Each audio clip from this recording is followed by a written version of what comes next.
El bosquecillo 125. Una crónica de las luchas de trincheras en 1918. Primera línea. Siempre que me dispongo a escribir las primeras palabras en otro de estos delgados cuadernos tan cómodos de llevar en el guardamapa, se me ocurre pensar si llegaré a deslizar mi lápiz también por la última página.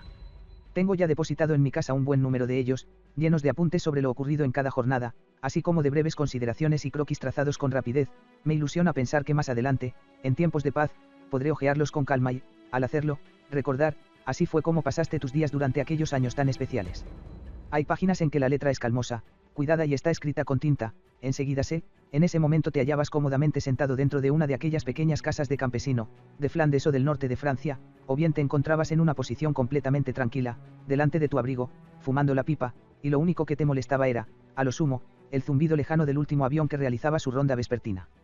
Pero luego aparecen, en otras páginas, trazos torpes, desmañados, escritos a lápiz, sin duda fueron garrapateados, a la luz temblorosa de una vela, dentro de la abarrotada estrechez de quién sabe qué agujero infernal, en los momentos previos a un ataque o durante las horas interminables de un intenso bombardeo enemigo. Hay, en fin, frases breves, formadas con nerviosas palabras sueltas, ilegibles cual las oscilaciones de un sismógrafo que registra un terremoto. Una mano apresurada ha alargado los finales de las palabras. Esto fue anotado con rapidez después de un ataque, mientras te hallabas dentro de un embudo o de un tramo de trinchera sobre los que continuaba pasando con vuelo rasante el enjambre de avispones mortales que eran las ráfagas de tiro preciso. Habrá de ser hermoso, sin duda, hojear estos recuerdos en una hora tranquila, una de esas horas que en este momento soy incapaz de imaginar siquiera, cuando la única preocupación que me agobie sea la de cómo pasar las últimas horas del día, tras haber estado hojeando estos cuadernos. Aunque no sea más que por esta razón, deseo seguir viviendo. La gente que permanece allá en la patria nos mira a veces como si fuéramos unos tipos tan valerosos que considerásemos que nuestra vida no vale un comino, pero he vivido entre guerreros el tiempo suficiente para saber que el hombre sin miedo no existe. Además, si el miedo no existiera, carecería de sentido el valor. El miedo es la sombra oscura contra cuyo trasfondo aparece más multicolor y atrayente el riesgo. Pero hay todavía otra razón que hace que me cause pavor la sola idea de que una bala mortal vaya a hacer blanco en mi cuerpo, y esa idea nos asalta aquí con frecuencia en las horas dedicadas a la reflexión. Vivimos tan hondamente sumidos en la guerra que se nos ha vuelto del todo inimaginable la paz. Esta guerra es como una selva virgen que desde hace años nos tiene sometidos, cada vez con mayor fuerza, a su oscuro hechizo, de manera que empezamos a dudar que más allá de sus lindes exista algo. Si en este momento muriese, sería como si me arrancasen de una partida emocionante en la que se juegan puestas enormes. Precisamente ahora parece que hemos entrado en una nueva y curiosa fase de la guerra. A nuestras espaldas quedan las luchas formidables de la primavera pasada. La batalla de Material alcanzó entonces una cima que muy difícilmente será superada. A aquellas fatigas ha seguido una extenuación que contrasta de un modo extraño con las masas enormes de material que se utilizan, cuyos horrores dominan el campo de batalla con una monotonía cada vez mayor. Se dice que han aparecido síntomas de descomposición en los lugares de descanso de los soldados y también entre las tropas que vuelven de la patria o del frente oriental. Eso es algo que no puede extrañar a quien conozca por experiencia propia la conexión existente entre la voluntad de atacar y la salud, entre la agilidad corporal y la perspectiva de un desenlace feliz. El regimiento al que pertenezco está compuesto casi exclusivamente de hombres jóvenes, miembros todos ellos de una misma etnia de nuestro pueblo. La tenaz pesadez de sus movimientos parece hecha a propósito para resistir hasta el último momento en la batalla de Material. La descomposición se manifiesta aquí de otra forma. Los hombres siguen luchando con la misma fiabilidad, leantes, pero ya no aguardan nada, incluso diría que carecen de esperanzas, y si luchan es por puro deber. Lo que principalmente resalta es aquello que la guerra tiene de oficio. Cabe observar una cierta laxitud en el modo de hablar y de comportarse de los hombres, una laxitud que se extiende incluso al estilo con que mueren. Un grupo de viejos guerreros de las trincheras acurrucado junto a un través soleado, charlando con frases breves en las que se resumen las vivencias comunes tenidas durante largos años. Un grupo como ese forma una unidad tan prieta que más tarde será difícil formarse una idea del espíritu que la animaba. Tal es el ambiente en que vivo. La posición que hoy vamos a ocupar parece tranquila, si nos guiamos por nuestras exigencias, que son muy modestas. Tal vez en este paisaje remoto nos conceda el dios de las batallas una época veraniega sosegada y alegre. Anteayer me sentía todavía como un hombre de gran ciudad, hoy vuelvo a habitar una madriguera y tengo encima de mi cabeza medio metro de barro. Cuando ayer regresé de permiso encontré a mi batallón en uno de esos villorrios del norte de Francia dejados de la mano de Dios, uno de esos villorrios de los cuales se ha adueñado la desolación desde hace 4 años y cuyos nombres nos persiguen desde hace ese mismo lapso de tiempo, ya sea porque nos vemos obligados a vivir en ellos, ya sea porque tenemos que combatir por ellos. En ninguna otra zona del mundo ha corrido tanta sangre como entre Arras, Bapaume y Cambrai. Cuando llegué, mi batallón estaba aguardando a que lo cargasen en camiones. 2 horas me bastaron para presentarme al mando, hacerme cargo de mi compañía y cambiarme de ropa. Tan pronto sentí en mi cuerpo la vieja y cómoda guerrera de campaña, 100 veces remendada a pesar de su revestimiento de cuero, olvidé casi del todo la añoranza de ese país legendario donde las camas tienen sábanas blancas. Pronto estuvo también preparado mi equipaje, mi ordenanza, Auguste Chut de Kotf, un hombre a carta cabal, de pocas palabras, nacido en los páramos de Luneburgo, y al que el destino me ha respetado más tiempo que a sus predecesores, se ha adaptado por completo a mis hábitos. Sabe cuáles son los objetos que ha de meter ahora en la mochila y cuáles otros habrán de ser llevados mañana hasta la primera línea por los hombres encargados del rancho, me prepara la pistola, el casco de acero, el bastón, la máscara antigas, y al final me hace esta única pregunta. ¿Qué libros hay que llevarse esta vez? La guerra de posiciones es ciertamente la modalidad más aburrida y penosa de la lucha, pero uno puede permitirse, al menos, algunos lujos en lo que respecta al equipaje. Estoy contento con mi ordenanza actual. Su predecesor era un charlatán que antes de la guerra había sido camarero y que casi lograba desesperarme. Cuando quería comer algo, era capaz de recitarme primero toda una lista de platos, aunque sabía muy bien que lo único que había era pan y mermelada. Si dos hombres han de convivir por largo tiempo en la estrechez de un abrigo, es preciso que haya entre ellos un buen entendimiento. La constante proximidad de un ser humano al que detestamos en secreto puede llegar a resultar insoportable, aun cuando apenas crucemos una palabra con él. Los camiones llegaron a primera hora de la noche. Una vez que la tropa quedó repartida y fue cargada en ellos como arenques, me senté al lado del conductor del último camión y emprendimos la marcha. Con breves intervalos fueron arrancando uno tras otro los vehículos. Cuando el motor se puso en marcha, pensé para mí, bien, ahora puede comenzar otra vez el alboroto. En el fondo me hallaba muy contento, pues jamás he vivido tan despreocupado como aquí, aunque bien es verdad que nunca he tenido grandes preocupaciones. Pero aquí, en el campo de batalla, todo es claro y sencillo, mis derechos y deberes están fijados en el reglamento, no necesito ganar dinero, el rancho nos lo reparten gratis, si me van mal las cosas, tengo 1000 compañeros de infortunio, y, sobre todo, cualquier problema se diluye y queda reducido a una agradable insignificancia cuando se vive a la sombra de la muerte. Si padeciera cáncer o estuviera tuberculoso, aquí conocería el medicamento adecuado. La proximidad de la muerte tiene efectos curativos, como una luz desconocida. El ambiente que me rodea es un ambiente masculino, en el que la gente no se anda con cumplidos, lo que se juega es la apuesta más alta, aquí es donde se da uno cuenta de que tiene tuétano en los huesos y sangre en las venas. Es una noche magnífica del mes de junio, el cielo, sembrado de millares de estrellas, es de una claridad oscura. Viajamos con los faros apagados, pero tampoco necesitamos luz, el polvoriento camino se destaca nítidamente de los campos de labor. En el estrecho furgón donde va el material chirrían los fusiles y los cascos al chocar, los motores entonan su canto salvaje, y ese canto se apodera de nuestros sentidos con mayor fuerza que ninguna marcha militar, parece el latido de un corazón de acero que nos conduce hacia el peligro. Tal vez los motores quieran decirnos lo siguiente. Nunca, en ninguna época, han partido hacia la batalla los seres humanos como lo hacéis vosotros, que vais montados en máquinas extrañas y en pájaros de acero y que avanzáis ocultos detrás de muros de fuego y nubes de gas letal.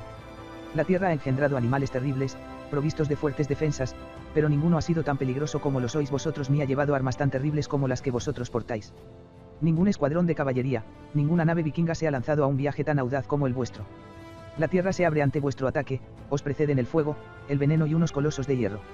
Adelante, adelante, sin compasión ni miedo, está en juego la posesión del mundo. Como para hacer compañía a esta canción monótona y terrible pasan volando al lado de la carretera las ruinas de las granjas y de las aldeas, los devastados edificios de ladrillo blanco que las garras despiadadas de la guerra han destrozado y despojado de lo que dentro tenían. Callada y metálica, la luz de la luna reposa sobre todos estos lugares, que parecen jardines encantados del mal, las crecidas maleísas de los jardines descuidados se alzan fantasmales, como en un gran cementerio, permanecen silenciosas, ningún soplo de aire las mueve. Un pesado y denso olor a cadáver gravita sobre este legendario paisaje de la muerte. Por todas partes, tanto en los campos como en las entradas de las aldeas, hay cruces diminutas clavadas en el suelo, y los pequeños montículos que ante esas cruces se alzan están cubiertos de cascos agujereados, fusiles rotos y jirones de uniformes. Todos nosotros conocemos bien este paisaje por el que ahora viajamos ruidosamente, y casi todos tenemos enterrado en él algún amigo que, hace solo unas semanas, durante el gran asalto, cayó de bruces sobre la tierra y allí quedó tendido para siempre. Ahora estamos entrando en el bien conocido juego de fuerzas del frente, cuya amplia red cubre el campo.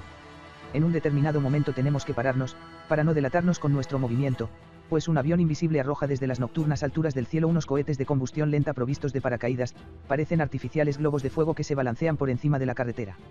Los temblorosos rayos de luz de los proyectores palpan continuamente la oscura bóveda, finalmente uno de ellos se adhiere al intruso y pincha con su luz blanca a la pequeña y brillante libélula, también los demás proyectores se precipitan ahora hacia allí, como los tentáculos de un pulpo monstruoso, y obligan al aeroplano a emprender la huida. Los cañones antiaéreos intentan en este momento atraparlo con su tenedor, la móvil situación de los puntos llameantes de sus signals permite adivinar el trabajo febril que se realiza con el arma. Los cañones revólveres arrojan a lo alto sus ráfagas luminosas, y hasta las ametralladoras envían enjambres de letales gusanitos de luz, pues es posible que uno de ellos, uno solo, consiga perforar una célula vital de esa criatura provista de alas y hacer que se estrelle contra el suelo. ¡Ay! Si uno solo de esos pequeños proyectiles de 6 milímetros de diámetro, llenos de fósforo incandescente, diese en el blanco, os diría lo siguiente a vosotros: los aviones enemigos, tenemos prismáticos dotados de una fuerza prodigiosa, tenemos tablas de tiro calculadas mediante una matemática fría y malvada, tenemos apuntadores con vista de águila. Estamos bien armados, no oséis acercaros demasiado a nosotros. Pero el avión, que revolotea como una grácil mariposa entre las flores de fuego, gira de repente, coloca las alas casi perpendiculares al suelo y desaparece en la oscuridad del espacio. Podemos continuar nuestro viaje. El camino es cada vez peor, junto a la carretera yacen carros arrojados a la cuneta, osamentas de caballos espolvoreadas con clorato de cal, armas despedazados y grandes montones de vacías cajas de proyectiles. A veces avanzamos serpenteando por entre hondos embudos abiertos por las granadas o por entre los escombros de paredes caídas sobre las calles. Todas las cosas parecen estar ahí arrojadas de cualquier manera, abandonadas a su propia suerte. El único trabajo que en esta zona se realiza es el que viene imperiosamente exigido por la lucha. Los árboles están pelados, rotos por la mitad, despojados de su follaje. En un determinado momento pasamos al lado de uno de esos cañones gigantescos que han sido emplazados para ser utilizados únicamente en las horas decisivas y que permanecen ocultos y silenciosos. Parece un animal peligroso, escondido dentro de un nido construido con ramas y trapos multicolores, solo su poderoso tubo se alza amenazador en el aire. Para camuflarlo lo han pintado con manchas de varios colores y han plantado a su alrededor un bosque artificial. Los camiones se detienen por fin. Hemos llegado a la zona en que reina el tiro rasante de las armas de pequeño calibre, aquí es preciso reducir al mínimo los blancos. No hay caminos que puedan ser transitados con vehículos. Los guías nos aguardan junto al terraplén del ferrocarril, en él se encuentran encajonadas las tropas de este sector de la posición que se hallan en periodo de descanso. Los hombres se apean de los camiones por secciones y forman largas colas. Tiran al suelo los cigarrillos, comienza la marcha por el páramo. Vamos caminando por un terreno ondulado cubierto de hierba seca. En muchos sitios la tierra está levantada, removida por los embúos, muchos parecen ser de ayer o de hoy. Yo marcho junto a uno de los guías, un viejo guerrero, esto no lo adivino, claro está, por su cruz de hierro, sino por el tono con que hace sus observaciones, unas observaciones secas, que deja caer como al azar. Según él, la posición no es muy fiable, los abrigos son malos, las trincheras, viejísimas, la actividad de las patrullas, muy intensa, en poco tiempo hemos sufrido numerosas bajas. Mas por el momento no tengo la impresión que produce siempre en mí un lugar agitado. Los relámpagos que en el horizonte brillan no son nada especial, las bengalas se elevan a intervalos moderados. Hemos realizado antes de ahora relevos muy diferentes de este. Lejos, a la derecha, parece haber un punto que es como una herida que supura, allí caen ininterrumpidamente y explotan con un ruido atronador proyectiles de grueso calibre. Las explosiones son tan seguidas que apenas podemos distinguir una de otra, llamas de color rojo sangre incendian el cielo.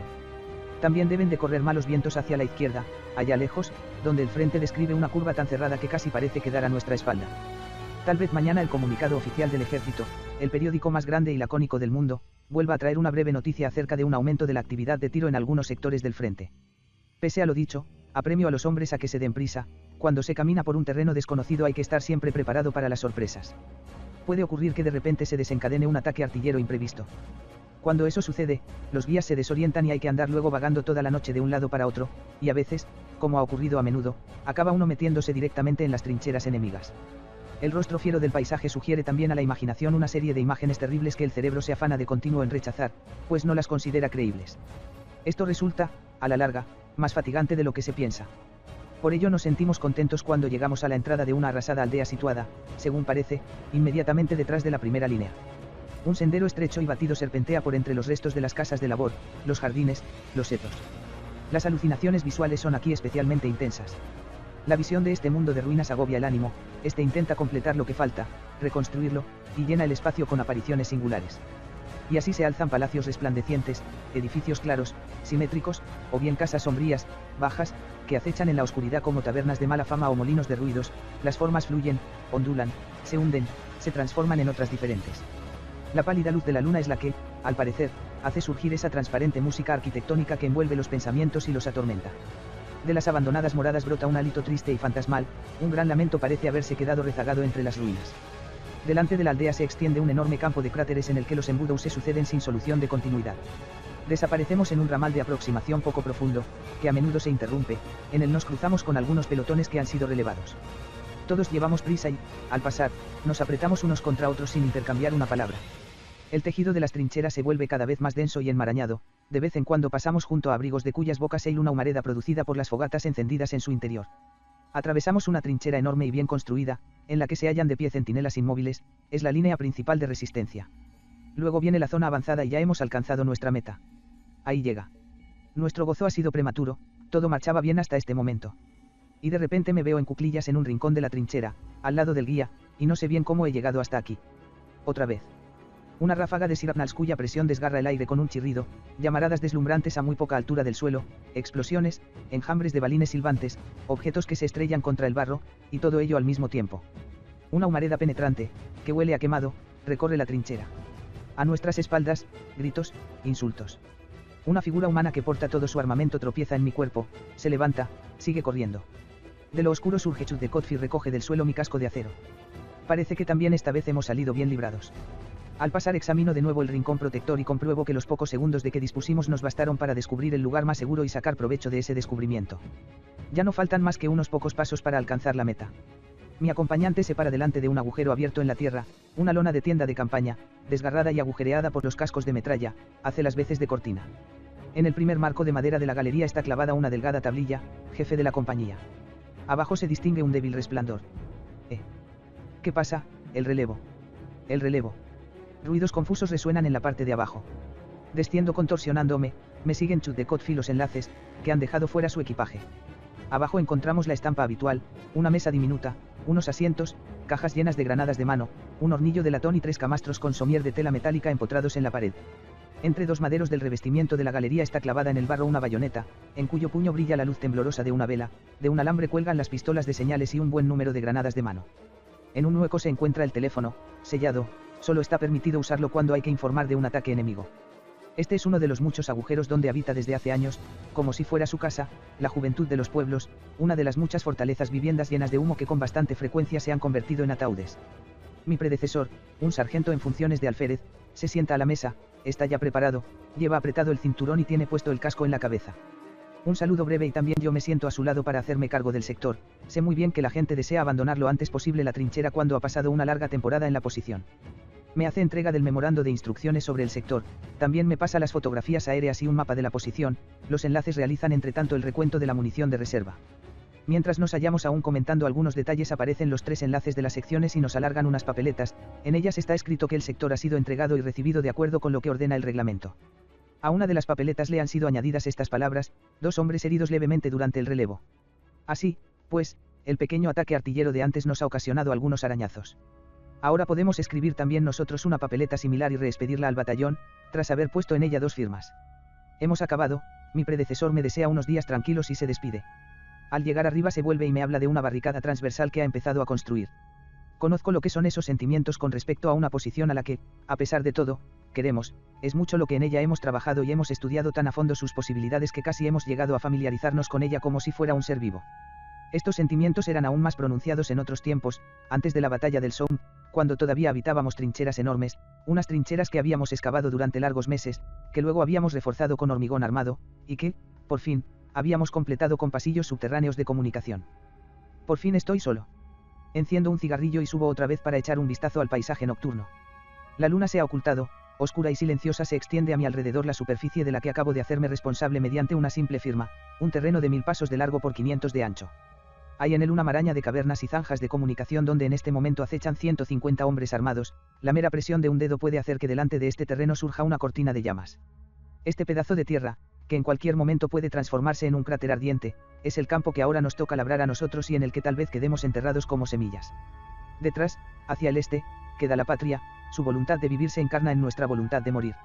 Delante, en los lugares a que apuntan los cañones de nuestras piezas de artillería, se encuentra el enemigo, iluminado por un movedizo resplandor. Vigilada por innumerables ojos, la tierra de nadie es como el fiel de la balanza que separa estos 2 pesos enormes. Todo está tranquilo. En la parte de delante se alza a veces, con un siseo, una bengala que traza líneas sinuosas, es el oficial de servicio en la trinchera, que quiere reconocer el terreno. Puedo acostarme un par de horas, cerca de mi abrigo se halla de pie un centinela que, a la menor señal de inquietud, dará la voz de alarma. Para estar bien seguro le pregunto una vez más por las señales de tiro de barrera, del de exterminio y también del de ataque de gas, luego vuelvo a bajar al abrigo, al que Chudekotf ha proporcionado entre tanto un poco de comodidad, me tumbo en el camastro y me cubro la cabeza con la manta. Primera línea. La primera mañana que aquí he pasado la he dedicado a examinar con todo detalle la posición, así podré orientarme en ella sin el menor titubeo, lo mismo de día que de noche, tanto si llueve como si nos bombardean. El sector defendido por nosotros es el A, constituye, por tanto, el ala derecha de la posición encomendada a nuestro regimiento. Delante de nuestro sector se extiende un terreno que asciende con suavidad y en el que resaltan vagamente los pliegues de color pardo claro formados por las trincheras inglesas. Al fondo hay una vasta zona boscosa. Por la derecha nuestro sector enlaza con el regimiento vecino por medio de un tramo de trinchera deshabitado, por la izquierda confina con el sector de nuestro batallón ocupado por la compañía siguiente. A los dos jefes de compañía de mi derecha y de mi izquierda he ido a hacerles una visita. Varias trincheras de comunicación, anchas y semiderruidas, conducen hacia atrás hasta la línea principal de resistencia. Más lejos todavía queda la aldea que ayer noche atravesamos, separada de nosotros por algunas ondulaciones del terreno. En francés lleva el nombre de Puiseux-Aumont, si no me engañan mis conocimientos, en alemán se llamaría algo así como Bergbronn. Lo único que de ella divisamos es su parte alta, en la que quedan escasos restos de paredes blancas, así como las ruinas de la iglesia, rodeadas de pelados troncos de árboles. Los proyectiles han transformado aquella en un montón de piedras de color pardo rojizo. Al parecer, los ingleses sospechan que tenemos instalado un puesto de observación de artillería en aquel montón de escombros, que domina el terreno. Lo han estado bombardeando durante casi toda la mañana con granadas de grueso calibre que pasaban aullando a mucha altura por encima de nuestras cabezas. Las trincheras se encuentran en mal estado, son anchas y poco profundas, y las lluvias las han derruido. En muchos sitios se ha intentado evitar su total desmoronamiento reforzándolas con estacas. Estas trincheras son una parte de la gran red formada por la posición disputada durante la batalla del Somme. Más tarde evacuamos esa red, tras haber volado todos los abrigos, y, finalmente, después de haber estado abandonada mucho tiempo, hemos vuelto a reconquistarla durante la gran batalla del pasado mes de marzo. Son, pues, muchos los acontecimientos que esta zona ha vivido. Por ello no existe en todo el terreno un solo paraje que no esté desgarrado por los embouts. Espesos tapices de hierba han logrado que muchos de ellos cicatricen, pero los proyectiles han vuelto a abrir recientemente numerosas heridas. Nos hemos encontrado, por consiguiente, con una red de trincheras ya hecha, una red que tiene, por eso, la desagradable peculiaridad de estar unida con la posición enemiga por un gran número de ramales ciegos. Estos se hallan cerrados por alambres y por caballos de Frisia y defendidos por ametralladoras y centinelas, mas, a pesar de ello, sin duda constituirán los puntos de partida de todas las operaciones que aquí se lleven a cabo. Otra peculiaridad de esta posición es que falta en ella todo rastro de un obstáculo de alambre. Con esto se pretende dejar bien clara ante el enemigo nuestra voluntad ofensiva. La visión de la pelada zona avanzada ha provocado en mí, sin embargo, un sentimiento agridulce. Los 3 segundos que el atacante necesita para salvar el obstáculo de alambre, durante los cuales se ve obligado a quedar enteramente al descubierto, representan una ventaja tan importante para el defensor que éste renuncia a ella de mala gana. Por lo que respecta a los abrigos, tampoco son muchos los elogios que de ellos cabe hacer. Son eso que ahora se llama, búnker Sigfrido, unos agujeros semacirculares excavados horizontalmente en los taludes de las trincheras. Su longitud es la de la altura normal de un hombre y están protegidos por una capa de tierra de apenas 2 metros de espesor. Se encuentran reforzados con una chapa curva de latón, que soporta poco más que el peso de la tierra. En ellos pueden caber, acostados uno al lado de otro, 2 hombres. Quienes construyen estas jaulas se encuentran, desde luego, en una situación más favorable que quienes, soportando dentro de ellas los bombardeos, miran fijamente el techo galvanizado de su ratonera. En cualquier momento puede esta aplastarlos si encima de ella cae un proyectil de grueso calibre. Cuando fui a visitar el sector que confina con el nuestro por la izquierda, vi a Doumie descansando dentro de uno de estos búnkeres. Estaba allí junto con su ordenanza del servicio de trincheras y encontró enseguida el lado favorable. Si estos artilugios no vibrasen, dijo, serían un desastre. La única obra de todo el sector que con un poco de buena voluntad cabe calificar de galería subterránea es la que yo habito. Esto ya sería por sí solo un motivo suficiente para cambiarla lo antes posible por otra, aun sin contar con que el lugar en que se encuentra es muy desfavorable, pues está situada detrás del ala derecha del sector vecino. La seguridad de nuestros alojamientos ha disminuido considerablemente en comparación con tiempos anteriores, cuando nos enterrábamos en el terreno a 10 metros de profundidad, y a veces a más de 10. Aquellas posiciones sí que eran espléndidas, tenían corredores subterráneos largos y cómodos como una novela de Dickens. De estos salían, a derecha e izquierda, salas de estar, dormitorios, almacenes para la munición, pasillos de salida, pasillos transversales de comunicación. Uno podía moverse por todo el sector como un topo, sin aflorar jamás a la superficie. En Maanchi, además de un cómodo abrigo para las jornadas tranquilas, en el que una ancha claraboya proyectaba la luz del sol sobre mi mesa de escribir, poseía una morada subterránea a la que se bajaba por 40 escalones excavados en la roca gredosa. Cuando estábamos sentados allí, entregados a interminables partidas de cartas, incluso las granadas de máximo calibre se dejaban notar, en aquella profundidad, únicamente como agradables sacudidas. En una de las paredes me había hecho empotrar una cama, enorme como los lechos parecidos a cajones que usan los campesinos de Westfalia. Allí dentro dormía, metido en la blanda y seca roca gredosa, aislado de todo ruido, rodeado de pesados tablones de encina. En la cabecera de mi cama colgaba una lámpara eléctrica, de modo que podía leer cómodamente hasta que me cansaba. Las paredes estaban adornadas con láminas sacadas de la revista Jugend y todo el conjunto quedaba aislado del mundo exterior por una manta de color rojo oscuro que hacía las veces de cortina y que, colgada de unas anillas, podía correrse. A los visitantes les enseñábamos aquello como si fuera el colmo de la depravación, mientras les contábamos chistes apropiados al caso. En aquella época podía atreverme a dormir en pijama, pues una alambrada de 15 pasos de ancho nos proporcionaba una gran seguridad. La pistola, que quedaba al alcance de mi mano junto a la caja de los cigarrillos, la usaba únicamente cuando, para interrumpir el aburrimiento, realizaba una patrulla.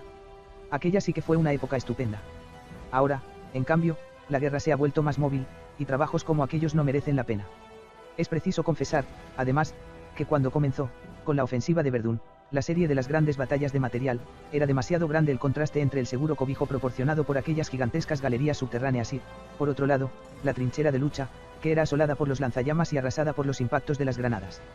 Aun prescindiendo de estas consideraciones, ocurría que, cuando se producía un ataque enemigo, la guarnición resguardada en aquellas cavernas se veía obligada a salvar, antes de hallarse en condiciones de defenderse, un camino igual al que tendría que recorrer alguien que subiese los escalones de un edificio de 4 pisos. Y así se daba el caso de que el enemigo propinaba un cálido recibimiento a la guarnición cuando ésta se encontraba todavía a medio camino.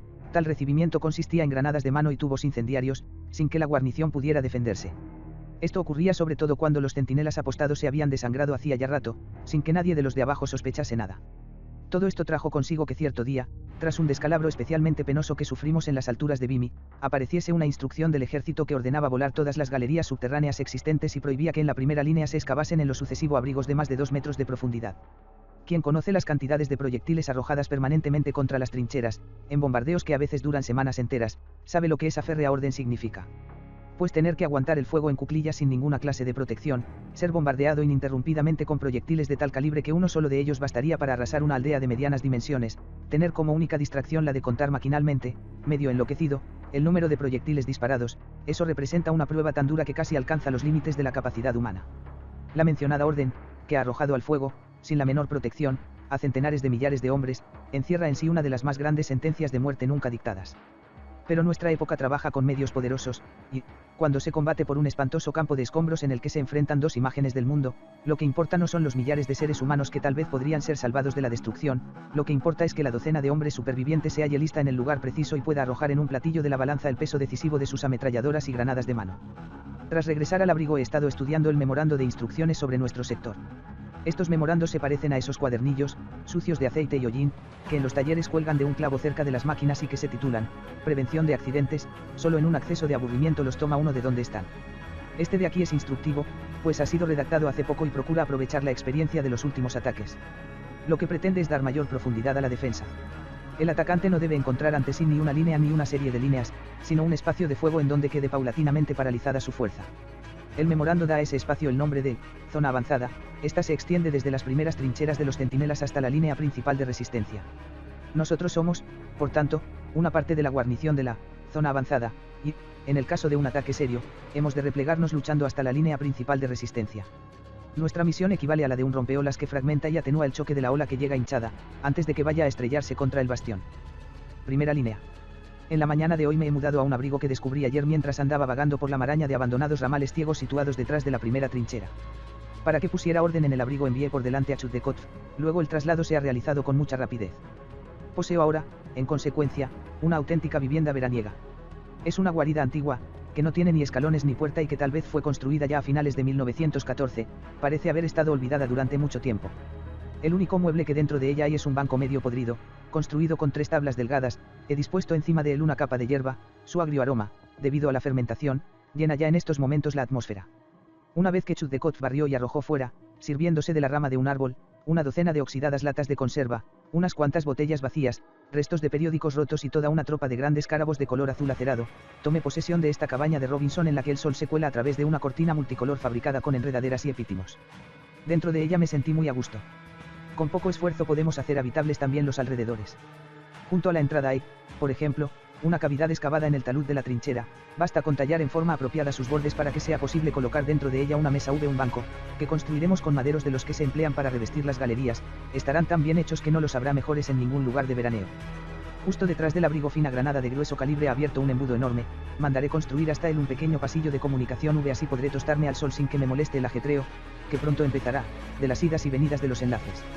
También nivelaremos y haremos más hondo el ramal ciego, con el fin de no tener que sufrir balazos innecesarios en la cabeza. Asimismo lo alargaremos hasta el inmediato camino de aproximación y de esta manera estableceremos una comunicación continua con la primera línea. A unos cuantos traveses del lugar en que habito están construyéndose Chudekov y Smith, mi enlace, le combate, un búnker Sigfrido.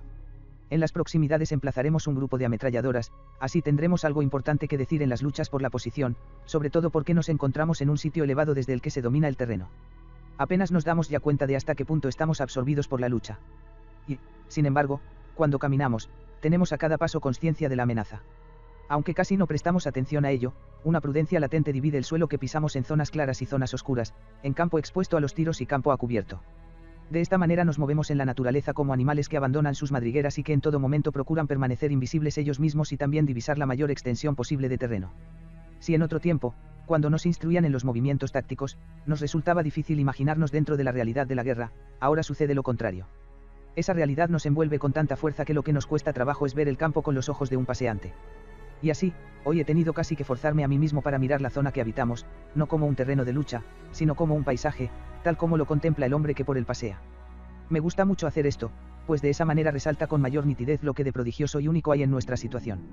Merced a esa mirada, el lugar en que nos encontramos adquiere en cierto modo profundidad, y al proyectarse contra su fondo se hace realmente visible nuestra situación. Una vez que distribuí a los hombres encargados de realizar las tareas de atrincheramiento, tuve mucho tiempo de ocio para dedicarlo a eso. Ya durante las primeras horas de la mañana lanza el sol sus rayos ardientes sobre el terreno, que está desnudo de árboles.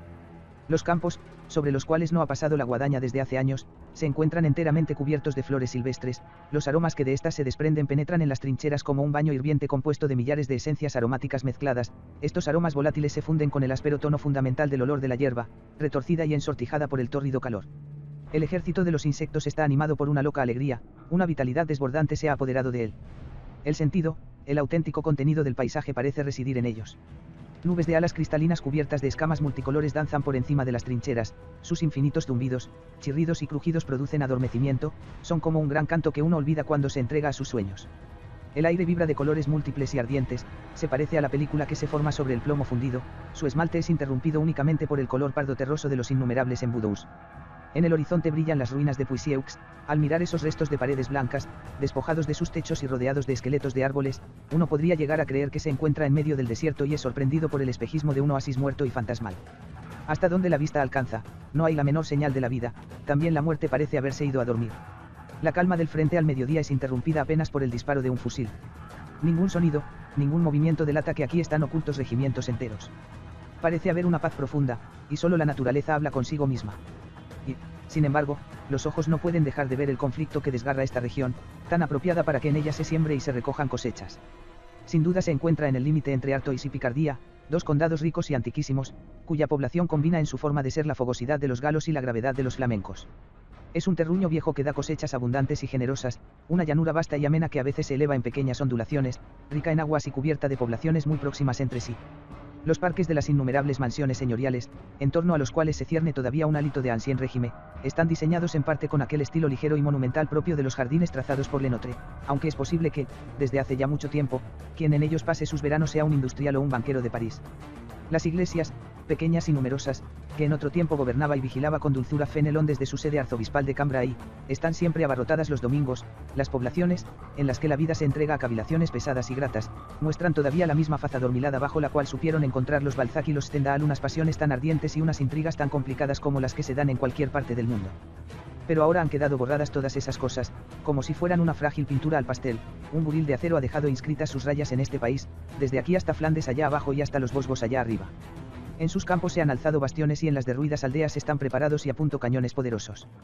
Los campos de labor, en los que ahora debería crecer una cosecha dorada y abundante, han quedado cubiertos por una máscara cuya visión hace estremecer al contemplador solitario. Si alguien que ignorase del todo los acontecimientos que aquí han ocurrido fuese trasladado de repente a este lugar, sin duda barruntaría el espíritu de aniquilación que ha dejado impresos sus rasgos en este suelo y cuya frialdad atraviesa con reflejos negros incluso la brillante luz del sol. Oh tú, parcela de la soleada Francia a la que nos han traído fuerzas que son más poderosas que nosotros, no creas que nuestro corazón permanece frío en medio de esta desolación. Completamente insoportable sería que no presintiésemos que detrás de la aniquilación llega, apremiante, una vida nueva. Tú has de soportar, igual que nosotros, una suerte que no has merecido. No serás tratada con indulgencia, como no puede ser tratada de ese modo ninguna cosa cuando lo que está en juego es la vida de los pueblos. Pues en cada una de tus aldeas silenciosas y desconocidas, que hoy son conquistadas al asalto y cuyo nombre será mañana conocido en todos los países del mundo, se está representando un fragmento de historia, un fragmento que puede ser decisivo para los países y los imperios. Debemos desterrar, por tanto, toda aflicción, pues volverán a ser cultivados los campos, volverán a ser edificadas las aldeas y volverán a ser engendrados más seres humanos de los necesarios, pero el tiempo y el destino se acercan a nosotros de manera inapelable. Primera línea. Los trabajos han quedado concluidos antes de lo pensado. Ahora estoy bien instalado, y la trinchera vuelve una vez más a dominarme con su hechizo cotidiano. No hemos elegido un mal sitio y podemos estar contentos del lugar en que residimos. La artillería no parece prestar atención a este perdido rincón que habitamos. Nos encontramos a la sombra de sus proyectiles, estos se cruzan a mucha altura por encima de nosotros y van a caer en algún lugar allá lejos. Casi siempre se dirigen hacia el sitio que constituye el foco de esta posición, el bosquecillo 125, situado a nuestra izquierda y separado de nosotros por dos sectores defendidos por sus respectivas compañías. El aspecto que en algunas ocasiones ofrece es terrible. A diferencia de lo que ocurre en nuestra trinchera, los caminos de aproximación, especialmente allí donde atraviesan la aldea, sí están sometidos a un fuego intenso. Muchas hondonadas, en las que resulta difícil mantener oculto el tráfico que las recorre, son bombardeadas con proyectiles de grueso calibre tanto al amanecer como al anochecer, de modo que casi en un instante desaparecen bajo nubes de polvo y humo. Por ello hemos vuelto a tener 3 heridos, además de las bajas sufridas en el primer relevo.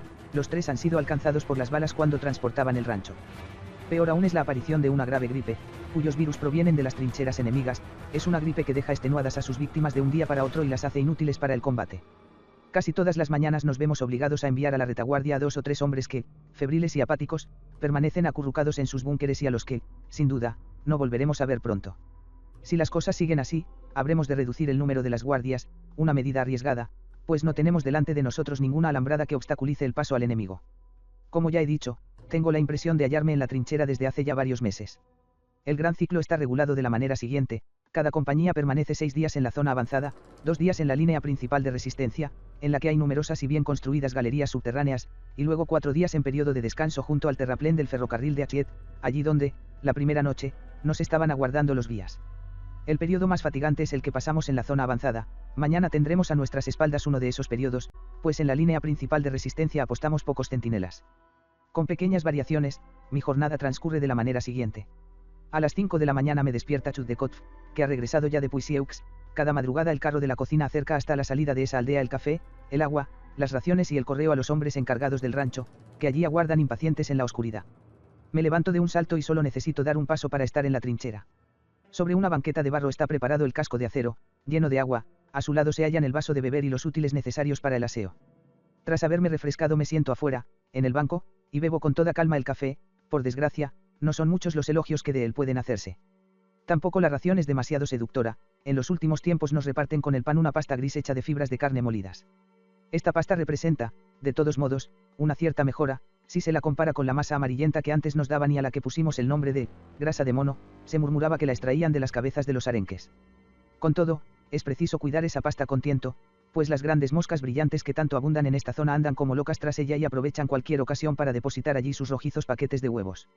Ya lo han logrado algunas veces, aunque guardo mi ración en un botellín que se puede cerrar herméticamente. La única explicación que encuentro es que disponen de unos órganos de puesta inverosímiles, que pueden extender a su antojo. También noté, y eso ya desde la primera noche, que un ratoncillo había estado royendo mi pan. Esta es una de las distracciones agradables que surgen en medio de este aburrimiento. Enseguida hice mis preparativos, garantizados por la experiencia. Coloqué un pequeño cebo, extraje luego de un cartucho la bala, tiré casi toda la pólvora, puse como carga una bolita de papel y me aposté en el rincón más oscuro del abrigo. Aquel huésped, al que nadie había invitado, no se hizo realmente esperar mucho tiempo. De un tiro certero lo cacé. Parece que entre los ratones de los alrededores ha corrido la voz de lo ocurrido, pues desde entonces no he vuelto a ver ninguno más. Después del café llega el momento de encender la pipa, que permanece en funcionamiento casi todo el día. Luego me pongo a examinar el correo. Esta media hora es la más grata de toda la jornada. Encuentro cartas que han llegado de la patria, de las ciudades en paz. Desde aquí resulta casi inimaginable que en ellas prosiga la vida su curso acostumbrado.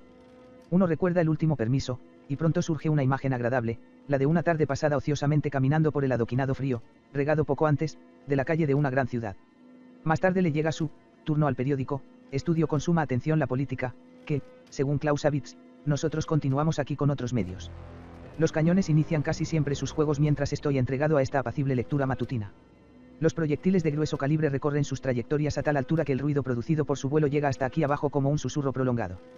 Luego, a intervalos de corta duración, se oye en la aldea un estampido de hierros. De entre las ruinas se levantan ruidosamente penachos de humo.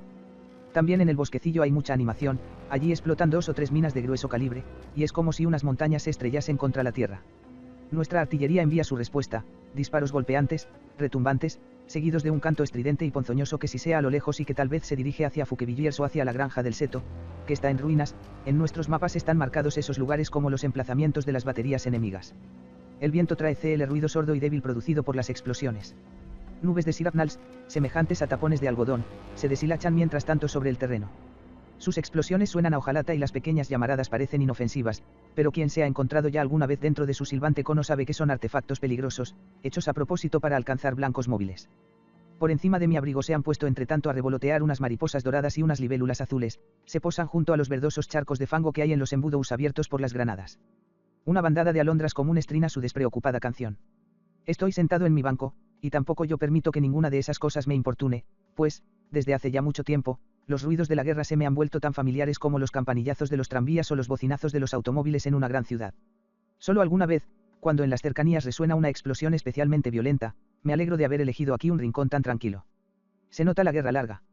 Hubo épocas en que nos faltaba tiempo para acudir corriendo a los lugares que se distinguían por su especial peligrosidad, por lo que aquí llamamos aire espeso. Smith, el enlace de campaña, ha entrado entre tanto en la trinchera y deposita encima de mi mesa un cuaderno pequeño, estropeado por la lluvia y manchado de barro.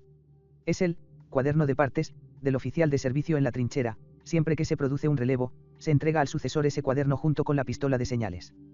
Tal vez si alguno de ellos llegase sano y salvo a la época de la paz podría enseñarnos mejor que cualquier otra descripción, por muy buena que ésta fuese, qué era lo que de verdad ocurría en una posición de lucha.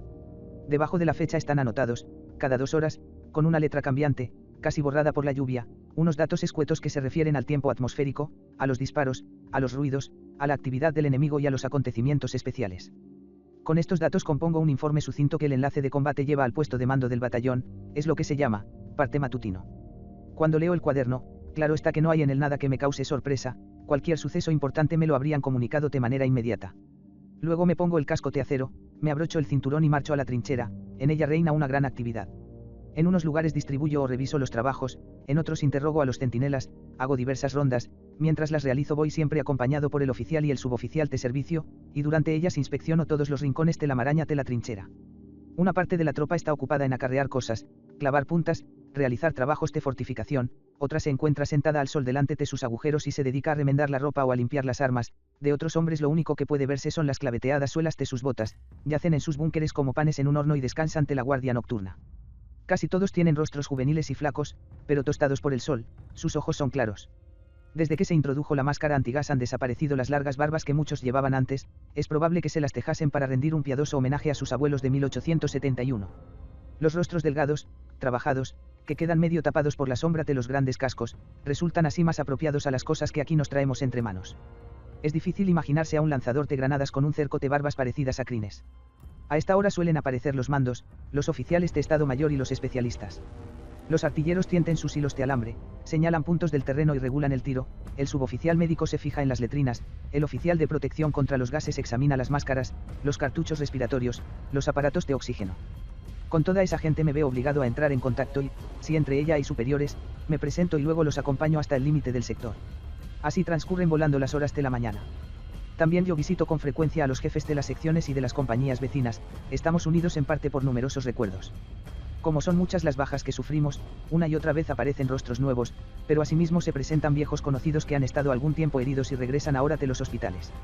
Con estos últimos me siento enseguida a gusto, aunque nos encontremos dentro de un búnker sigfrido y tengamos encima de la cabeza 2 palmos de tierra.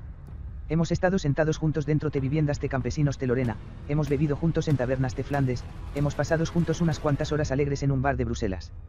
Pero no es solo eso, también he tenido ocasión de observarlos en lugares donde el ser humano no es nada más que aquello que dentro de sí lleva. Los he visto acurrucados durante largos días en sus embudos, los he visto en los momentos extrañamente excitados que preceden al asalto, cuando ya el mundo danza envuelto en unas irreales luces rojas. También he visto a muchos de ellos en el momento en que los alcanzaba un proyectil y era preciso evacuarlos a rastras del campo de batalla, y sé que si esa bala certera hubiera puesto fin a sus vidas, habrían muerto con la dignidad con que hay que morir. No existe prueba mayor que esta. Estamos unidos, pues, por los lances vivitos, por los trabajos realizados, por la sangre derramada, ninguna otra cosa podría unirnos más.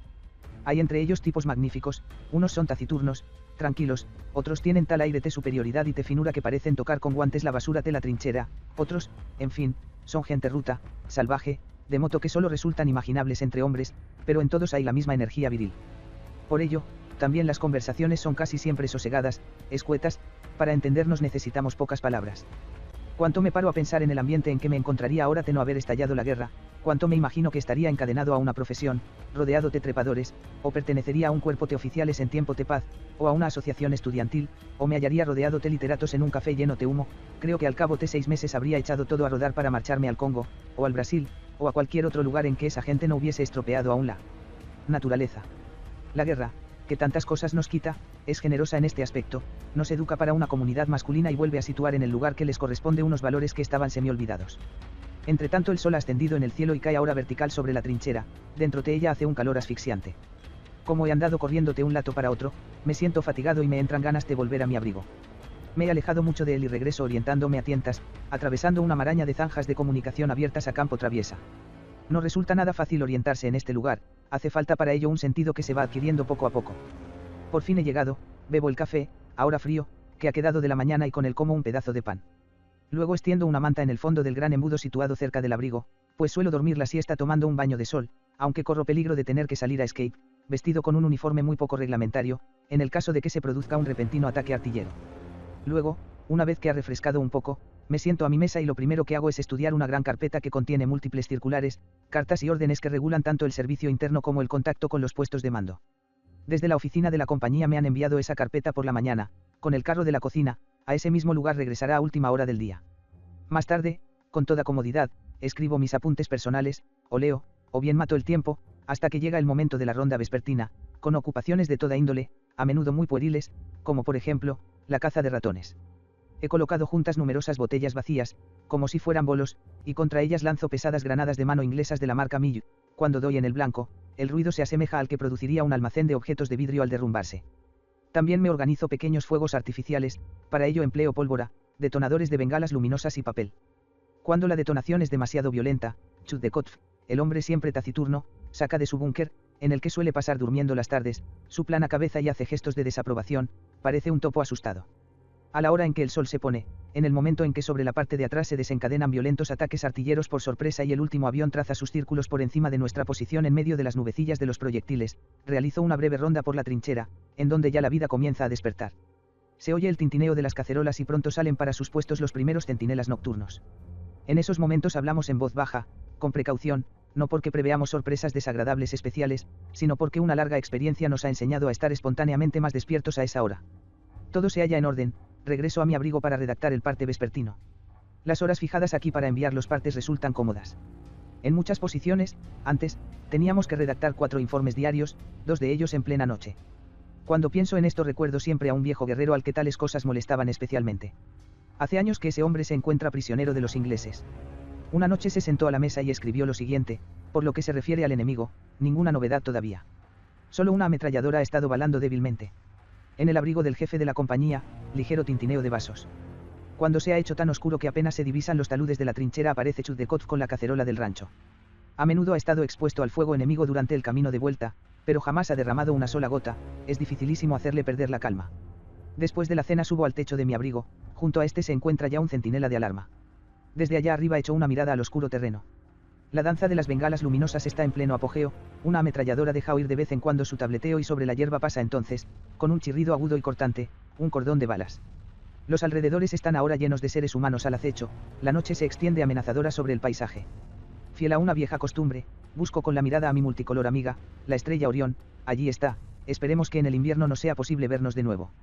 Bajo al abrigo, metiendo encima del banco, me meto entre la hierba y me cubro con la manta la cabeza, para protegerme de los bichos y del barro que cae a trozos.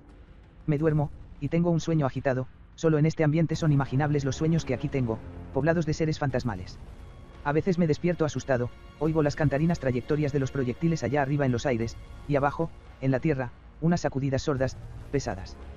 Tal vez en este instante, por la zona que queda a nuestras espaldas, se hayan lanzado al galope los espantadizos caballos de una columna de munición, o haya seres humanos revolcándose por el polvo. Enciendo un cigarrillo y a la luz temblorosa de una cerilla contemplo este triste agujero, esta pequeña, mísera y desolada madriguera, cuyas paredes podría tocar con mis brazos si los extendiese.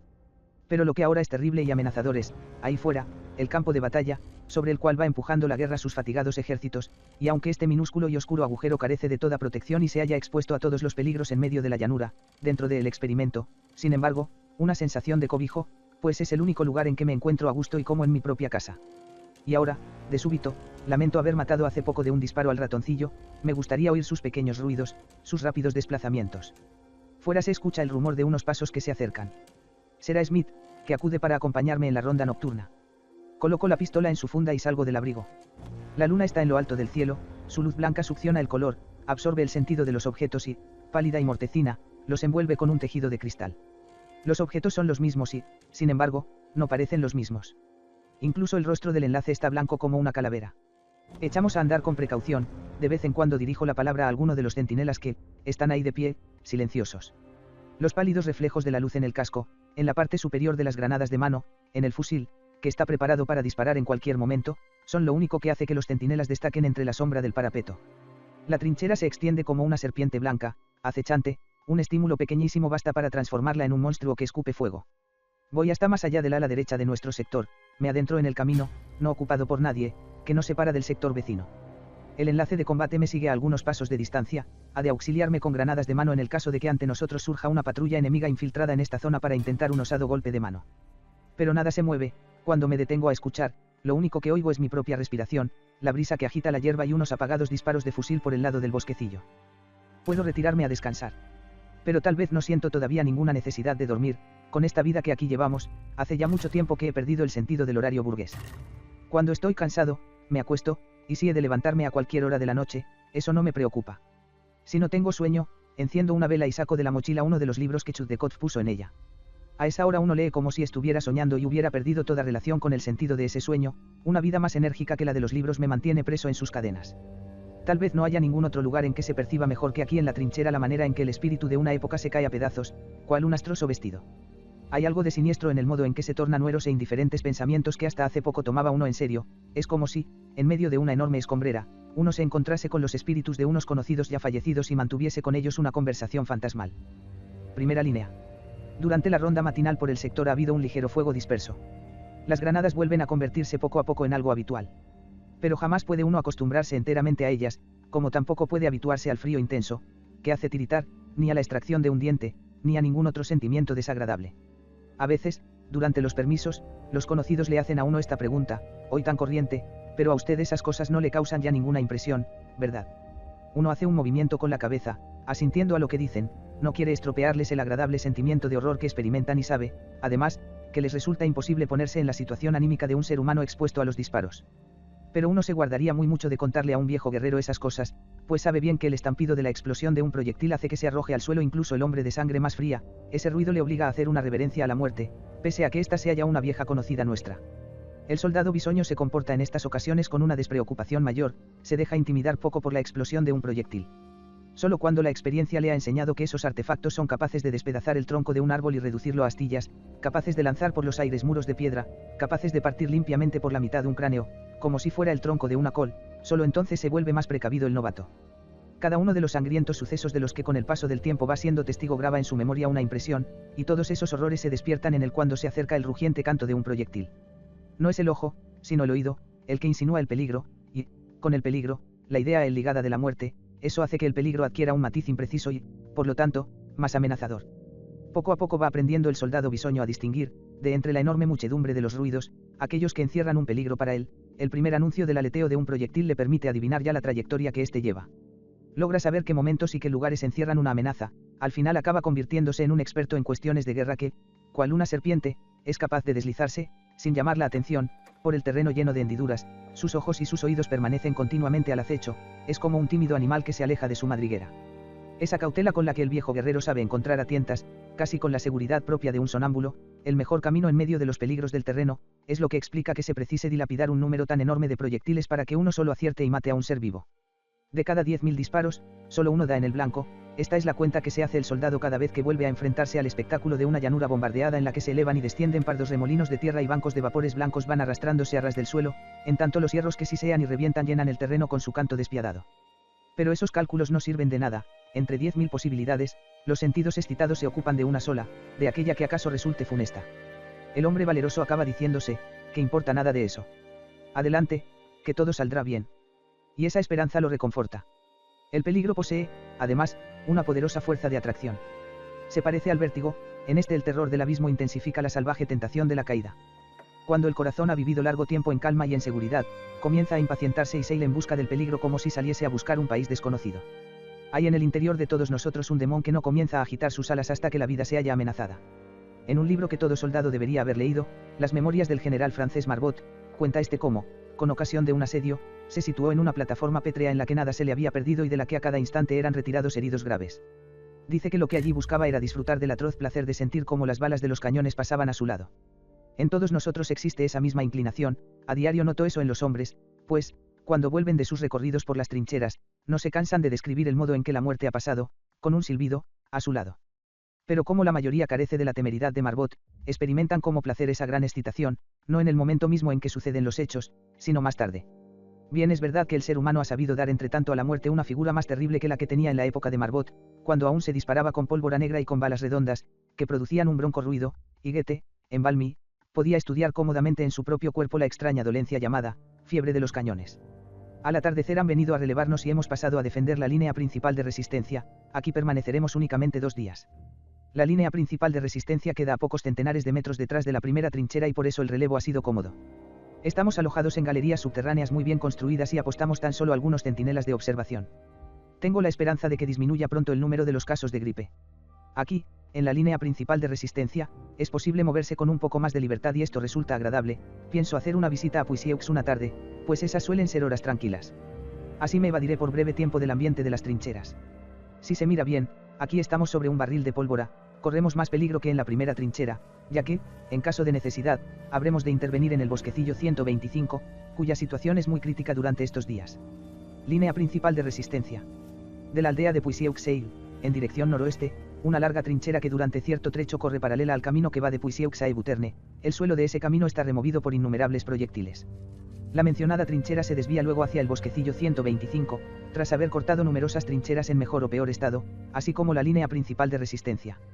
A esa trinchera le hemos puesto el nombre de Camino de Puisieux.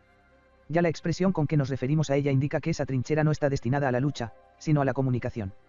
Su trazado poco curvo lo manifiesta también. Lo que en esa trinchera hay que hacer es, sobre todo, avanzar. Sus curvas tienen únicamente la amplitud necesaria para que una ráfaga de shrapnels no barra demasiado terreno. No hay en el camino de Puisieux esos traveses enormes que triplican la longitud de una posición y que constituyen, cada 2 de ellos, una pequeña fortaleza.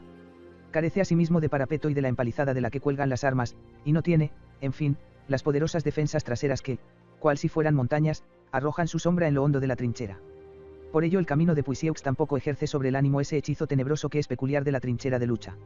De noche ese camino ofrece, de todos modos, un aspecto muy animado, pues es una de las grandes arterias de nuestra posición, una de esas venas que en el mapa del enemigo están marcadas como corrientes de sangre roja o azul. En ese mapa están apuntadas unas sencillas cifras junto a los sitios donde el camino de Puisieux se entrelaza con otras trincheras para formar una red, o alcanza el punto más alto de una colina, o se alza a su lado un árbol que llama la atención. Unidas a otras, esas cifras están colgadas, en el lado enemigo, en las paredes de hormigón de los abrigos de la artillería. Cuando al apuntador que está de servicio le gritan esas cifras, dispone de acuerdo con ellas sus 2 ángulos, el de dirección y el de altura, y cuando acciona el disparador de su pieza, no conoce siquiera los lugares a los que envía sus trozos de hierro. Pero allí donde los proyectiles disparados por el apuntador explotan con una llamarada, se dispersa rápidamente una sección de hombres que acaban de ser relevados y que, llevando encima una pesada carga, se creían ya seguros, o un pelotón de soldados arroja a toda prisa los rollos de alambres y los marcos de chapa que portaban sobre sus espaldas y corren a refugiarse en las angostas cavidades en forma de hornacina excavadas en los taludes de las trincheras. Tal vez pasen por allí, en el momento de la explosión, 2 hombres que llevan colgado de un palo apoyado en sus hombros un bulto extraño, de cuya envoltura salen 2 manos amarillas como la cera. Notan que la muerte que ellos mismos llevan a cuestas se lanza ahora en su persecución, por ello salen corriendo a ciegas y se meten en un ramal en el que acaban de descubrir una vieja y mohosa galería subterránea. Allí aguardan, jadeantes, hasta que afuera se hace el silencio y pueden volver a buscar al hombre que, habiendo perdido la vida, ha perdido también el miedo. Todo el mundo se siente contento, desde luego, cuando por la noche ha dejado a sus espaldas la trinchera de comunicación, la gente lleva tanta prisa que se aprieta en silencio contra las oscuras figuras humanas con que se cruza en el camino, aun cuando sería razonable que los seres humanos que coinciden en ese lugar intercambiasen algunas palabras. En la trinchera de lucha marchan mejor las cosas, allí, al menos, la gente sabe a qué atenerse, aquí, por el contrario, reina la incertidumbre.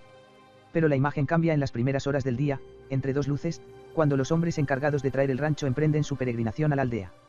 Marchan al descubierto, ya que prefieren caminar por arriba, a campo traviesa, por los senderos que las pisadas han ido abriendo en la hierba, que no caminar por abajo, por el sinuoso piso de la trinchera, en donde a cada instante chocan las cacerolas contra los taludes de barro.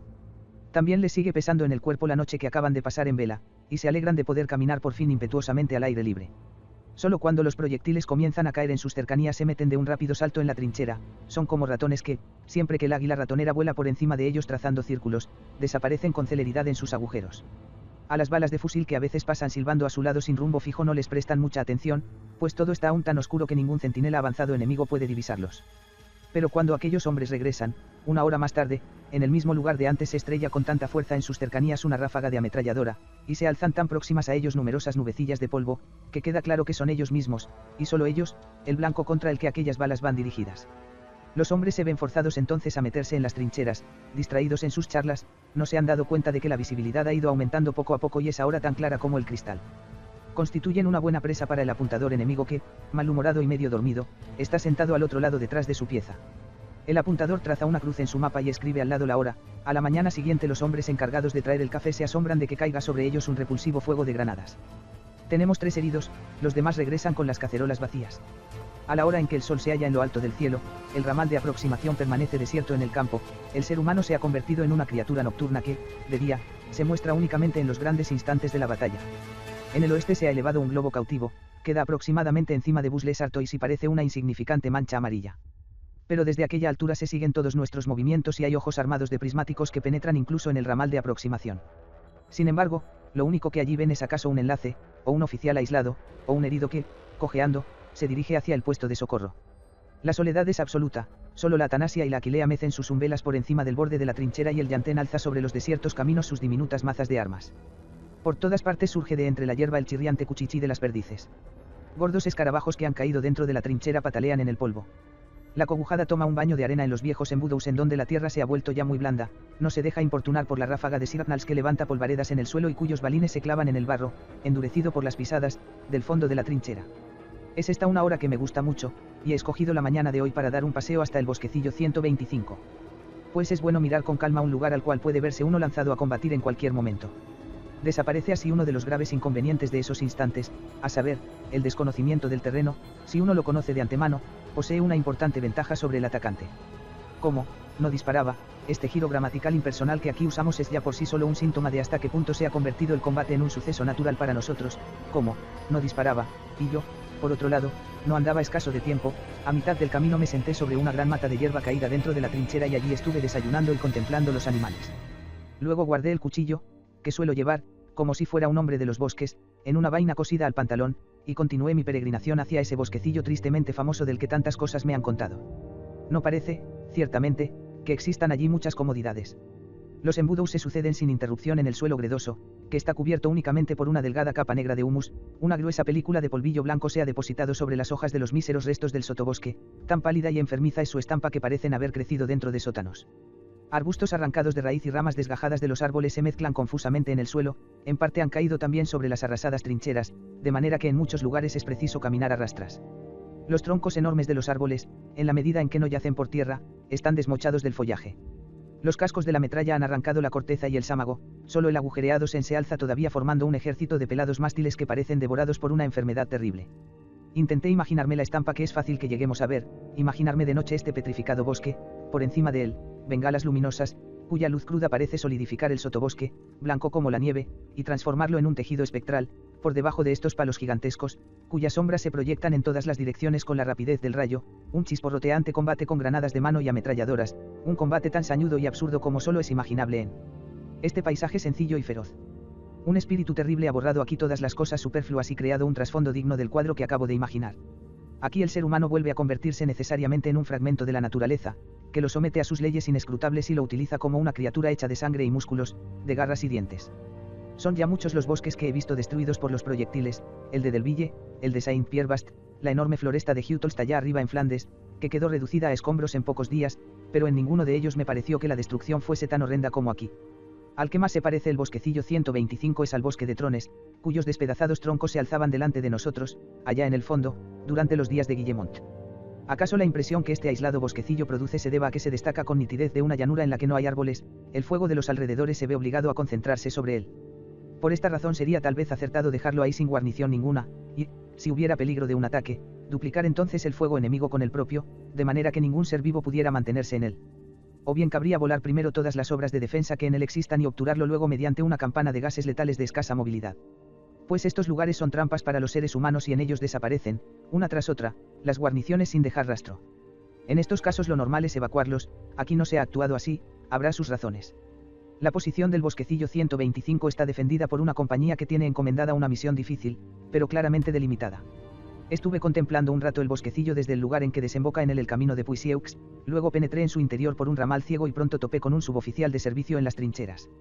Este me previno contra aquellos lugares que desde el lado enemigo pueden ser divisados a corta distancia, caminar por ellos equivale a una muerte segura. Hace poco, mientras me hallaba realizando una visita a otra compañía, estuve en un tris de que me mataran de esa manera, que es bastante enojosa, me senté sobre una barricada que quedaba a menos de 40 metros de un centinela enemigo. Con este precedente, me alegré mucho de encontrar a aquel espíritu previsor y le rogué que me guiase en mi recorrido por aquellos parajes. Aquel hombre era un sargento aspirante a oficial que había llegado de la patria pocas semanas antes, por este motivo me sirvió de guía con mucho celo, lo que me resultó extraordinariamente útil. El bosquecillo tiene la forma aproximada de un cuadrilátero, al que se agregan algunos pequeños salientes. Casi exactamente en el punto de intersección de las diagonales de ese cuadrilátero ha sido construida en la greda una enorme galería subterránea. De ella salen en forma radial varios caminos y zanjas que desembocan en la primera línea. Esta rodea al bosquecillo por tres de sus lados de modo que este ocupa un resalte que se destaca nítidamente del frente. Durante el día los centinelas están apostados en la primera línea, la cual no es a menudo otra cosa que una simple zanja derruida y que en muchos trechos resulta casi irreconocible. Por la noche los centinelas se adelantan hasta el campo de Emboudouz. Con gran prudencia es preciso realizar este movimiento, que nos ha costado ya numerosas bajas, pues también los ingleses se instalan a esa misma hora en Emboudouz desperdigados y difíciles de descubrir. Asimismo se han hecho ya prisioneros por ambas partes. La situación de estos hombres enviados a lugares inseguros es, desde luego, muy poco agradable, pero, al menos, ellos no pueden ser alcanzados por los bombardeos nocturnos que a cada hora se abaten sobre el bosquecillo. En las primeras horas del día los hombres se ven obligados a observar con toda exactitud el tiempo que hace, pues si hay alguna claridad, aunque sea mínima, no regresan vivos. El sargento aspirante a oficial me contó que, a pesar de todos estos obstáculos, el jefe de la compañía que defiende el bosquecillo, el alférez Bourbeck, logró hace poco la hazaña de infiltrarse a plena luz del día, acompañado de algunos hombres, en la trinchera inglesa y coger prisionero a un centinela. Quise también conocer personalmente al bravo jefe que capitanea esta posición y que se ha incorporado hace poco a nuestro regimiento, mientras yo convalecía de mi última herida. Para ello di la vuelta y por una zanja de escasa profundidad me encaminé hacia la gran galería subterránea. El camino tuvimos que hacerlo en parte a rastras y en parte agachados. Si no existiera la mencionada galería, sería impensable mantener en el bosquecillo una guarnición. 4 entradas muy alejadas entre sí, y rodeadas, como si fueran conejeras, por la tierra extraída del interior, dan acceso a la galería. Los pasillos que en ella penetran descienden en una pendiente tan suave que sus constructores, sin duda muertos hace ya mucho tiempo, pudieron renunciar a cavar escalones en ellos. Lo que hicieron fue fijar con clavos en el suelo delgados listones de madera, así los moradores, sin exponerse a resbalones, pueden salir a saltos hasta la superficie como si ascendiesen por la escalera de un gallinero. Aquí todo depende de unos pocos segundos. Cuando bombardeos intensos devastan el bosquecillo, todos los seres vivos se concentran en la galería, único lugar en que resulta posible resistir. Las estrictas normas que se refieren a las guardias prohíben ciertamente hacer eso, pero aquí no hay más vigilancia ni más normas que las que cada cual se impone a sí mismo. Solo cuando tuve delante de los ojos esa galería subterránea comprendí que la guarnición fuera capaz de mantenerse en el bosquecillo. Visto desde atrás, este se me había aparecido en muchas ocasiones como un simple remolino de vapores y tierra, un remolino que se alzaba cual un surtidor y caía luego sobre los árboles. Cuando esto ocurre, los hombres se reúnen en los pasillos de la galería subterránea y allí permanecen apretujados. Con mucha frecuencia los proyectiles ciegan estos pasillos, al caer sobre ellos, y luego es preciso despejarlos recurriendo a las hachas y las azadas. Los únicos que permanecen en sus puestos son los centinelas de la zona avanzada, pero el estruendo impide que desde allí puedan comunicarse a gritos con los de la galería. Nadie sabe si continúan vivos o si acaso ya han muerto desangrados. Es cierto que una bengala luminosa disparada a ras del suelo desde los dos lados, el de la galería y el de la zona avanzada, significa, aún seguimos aquí, pero esta señal es demasiado delatora y no se puede repetir muchas veces. Además, al jefe de la zona avanzada le preocupa más lo que ocurre a su lado y delante que no lo que queda a sus espaldas. Toda la atención de los hombres se dirige a captar el momento en que el fuego pierde intensidad y se desplaza hasta la parte de atrás del bosquecillo, instalando allí un cerrojo de hierro. Pues es en ese momento cuando se ve si el enemigo ha pensando que intervengan en la lucha también los seres humanos, o solo el material, es decir, si pretende también conquistar, o únicamente aniquilar. Antes, ese momento quedaba intercalado, se producía un silencio funesto entonces, entre las olas de fuego de la preparación artillera y el asalto propiamente dicho. Pero hoy, tras muchas enseñanzas sangrientas, el atacante recurre a todos los medios a su alcance para ocultar ese instante, para impedir que el defensor lo perciba. Hace que el fuego aumente y disminuya una y otra vez en poderosas oleadas, con el fin de que la atención quede fatigada. Tiende cortinas de shrapnels, que se rasgan y revientan por encima de las cabezas de sus propias unidades de choque, pero que lanzan sus cargas de balines muy por delante de donde éstas se encuentran. Dispara proyectiles que no explotan, bombas con espoleta retardada, bombas fumígenas, que no arrojan cascos de metralla, pero producen un efecto amenazador. Mediante esos recursos espera dejar sin respiro al defensor y hace que la aparición del ser humano siga tan inmediatamente a la aparición del fuego como el trueno al rayo. Pues ha quedado demostrado que el ser humano posee una fuerza de resistencia mayor que la que se había sospechado, en la misma medida en que crece en sus medios crece también él, y, en este pugilato, siempre ha salido hasta ahora victoriosa la capacidad de resistir. Acercarse al ser humano resulta cada vez más difícil, lograrlo requiere una especie de preparación que toca los límites de la magia. Lanzarse rapidísimamente al asalto contra unos hombres a los que el fuego ha dejado paralizados se asemeja a una de esas hazañas circenses que solo los más audaces y seguros consiguen realizar. Sin ningún género de duda puede afirmarse que, en esta lucha en que los ejércitos de los pueblos y los cañones, utilizados en cantidades monstruosas, se equilibran, se está iniciando una segunda modalidad de guerra, una forma superior de guerra, la de los 20 hombres que, entre 10.000, son capaces, ellos solos, de superar la fuerza de gravedad del fuego y de la tierra y de irrumpir en aquel estrato elemental, y decisivo en un sentido profundo, en que uno se enfrenta cara a cara al enemigo. El alférez Bourbek era, tal como me lo había imaginado, uno de esos hombres que, gracias a Dios, no son raros aquí. Pocas palabras, un puño recio, un corazón franco. Sin duda tenían ese mismo aspecto aquellos lansquenetes rubios, temerarios y bonachones que invadieron la campiña italiana a las órdenes de Frundsberger y dieron una buena paliza en Pavía a los suizos, tipos infernales y, al mismo tiempo, almas cándidas. Tienen estos hombres en su cuerpo una vitalidad que los constriñe a batirse y a pelearse por lo que ellos consideran justo. Esa vitalidad produce un efecto verdaderamente refrescante tras una época en que la norma era, vivir y dejar vivir. Cuando uno visita a esos hombres, pronto se siente contagiado por su sana risa. Bourbek había recibido aquella misma mañana un gran paquete de comestibles y estaba desayunando en el momento en que llegué, me invitó a participar y no me hice mucho de rogar. De una cavidad abierta en la roca gredosa sacó también una botella y una caja de puros, de modo que pasé con él una hora muy agradable. Me di cuenta de que tenía delante de mí al hombre del que depende esta posición. Me aseguró que sus hombres eran magníficos y que aún no había tenido nunca necesidad de aplicarles su divisa, si tú me enseñas el trasero, yo te enseñaré los dientes. Se notaba que era la persona apropiada para tal lugar. También le pregunté, naturalmente, por el golpe de mano que había dado y del que me había enterado por el sargento aspirante a oficial. Me dijo que pocos días antes, acompañado por su jefe de sección, el alférez Castnar, y por su ordenanza, había llegado a rastras hasta la trinchera inglesa y se había introducido en ella. Para llevar a cabo esta operación había elegido la hora del mediodía, esto es cosa que solo se comprende si se conoce la tierra de nadie sembrada de embudos y la seguridad de los centinelas, los cuales, aturdidos a esa hora por el tremendo calor, se apoyan en el parapeto y tienen ante sus ojos otras cosas muy diferentes que el campo muerto, vibrante, que ante ellos se extiende, solitario y siempre igual, desde hace semanas. La idea de aprovechar alguna vez esa hora de somnolencia general para infiltrarse en la trinchera enemiga se le ocurre a cualquiera, es una idea tan audaz como simple, y por ello se realiza pocas veces.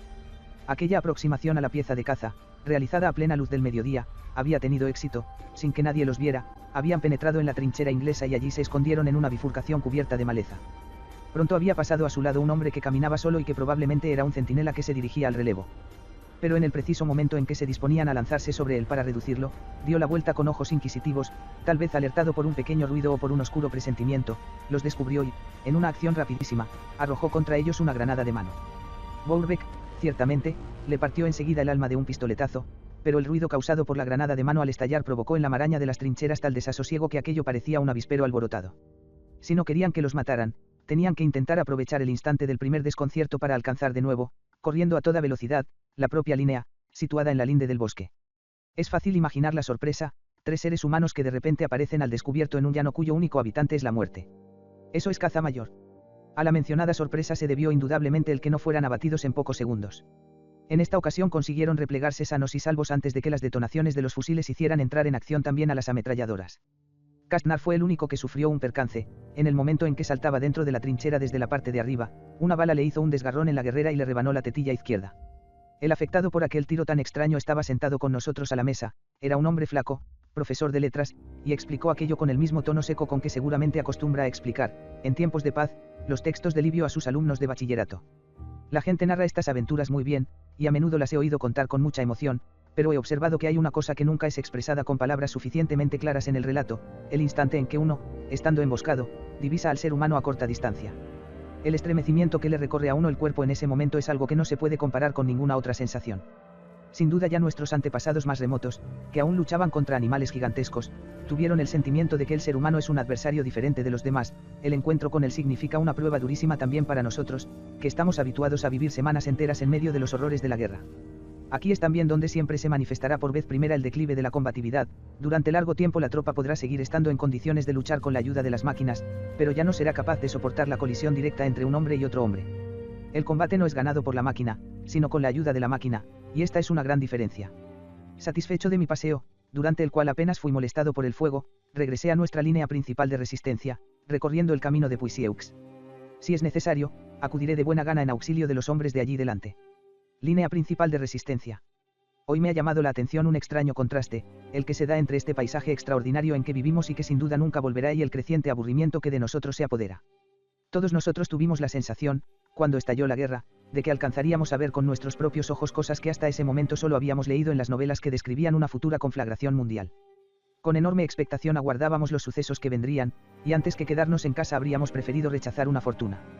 En aquella época casi todos los voluntarios llevaban en su mochila un cuaderno, solo algunas páginas de él fueron escritas, y más tarde quedó abandonado en cualquier lugar, después de la primera batalla.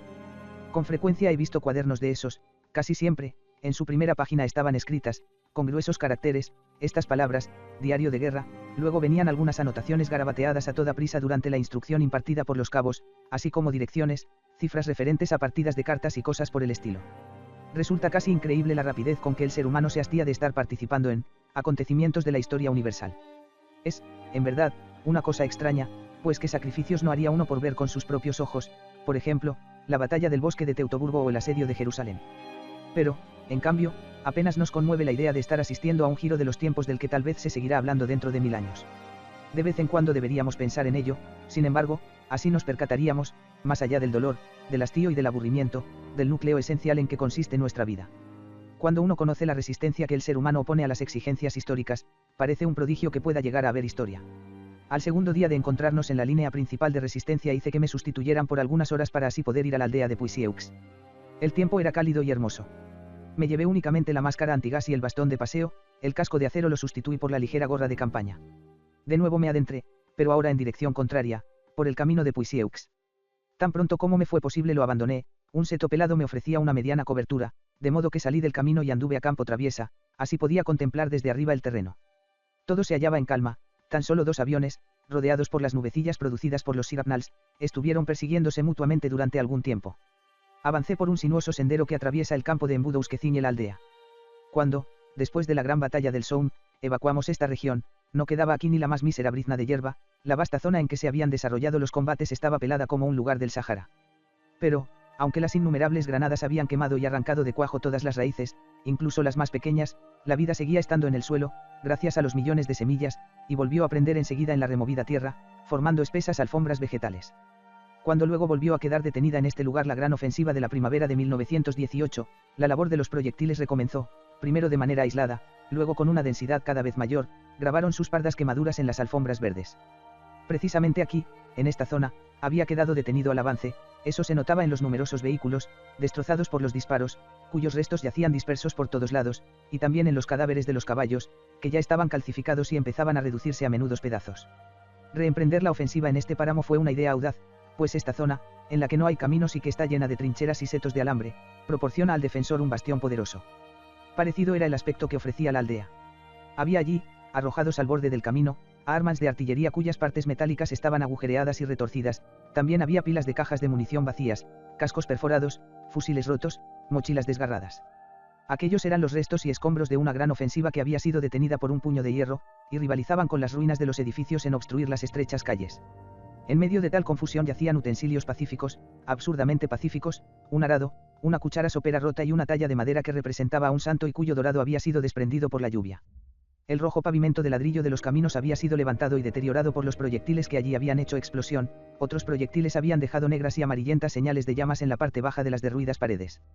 Encontrarse solo en medio de aquellos montones de escombros era algo que le deprimía a uno. Para llegar hasta los jardines escalé la escombrera de lo que en otro tiempo había sido una casa de labor, penetré allí con cuidado, pues en los jardines hay pozos profundos cuyos brocales han sido derribados y cuyas bocas tapa la vegetación. Más de uno ha sentido en estas aldeas que el suelo se hundía bajo sus pies y ha perecido aspecto más agradable. Cuando son devastados lugares en que han habitado seres humanos, pronto se instala allí el espanto, brota de ellos un hálito que parece salir de sepulcros abiertos. Al caminante que pasa junto a ellos lo sobrecoge siempre la sensación de que allí ha quedado aniquilada una felicidad que nunca jamás volverá a florecer. Pero la Madre Tierra triunfa, con la fuerza de su fecundidad, de todos los empeños humanos. A ella, que dispersa 10.000 granos de semilla para que pueda germinar acaso uno solo, que le importan ni los hombres ni las pequeñas destrucciones que estos causan. Allí hay un peral, un proyectil ha chocado contra su tronco y lo ha dejado reducido a astillas, pero de su tocón brota ya un haz de renuevos jóvenes. Las enredaderas han trepado por las secas ramas de su copa y las han adornado con cálices blancos. En medio de los bancales de legumbre se abre un embudo profundo, está medio lleno de agua y en esta ha vuelto la vida a sentarse otra vez, en forma de una verdosa capa de algas y de numerosas larvas de mosquitos que dan saltos. Y allí donde se ha conservado la tierra sólida del jardín, han irrumpido las plantas silvestres, que libran un encarnizado combate para conquistar el espacio y la luz. Los cardos, cuyas hojas parecen hechas de metal repujado, los grasos dientes de león, los crisantemos, todos estos vegetales rebosan de energía y han conseguido sofocar ya, con pocas excepciones, a las delicadas plantas de jardín.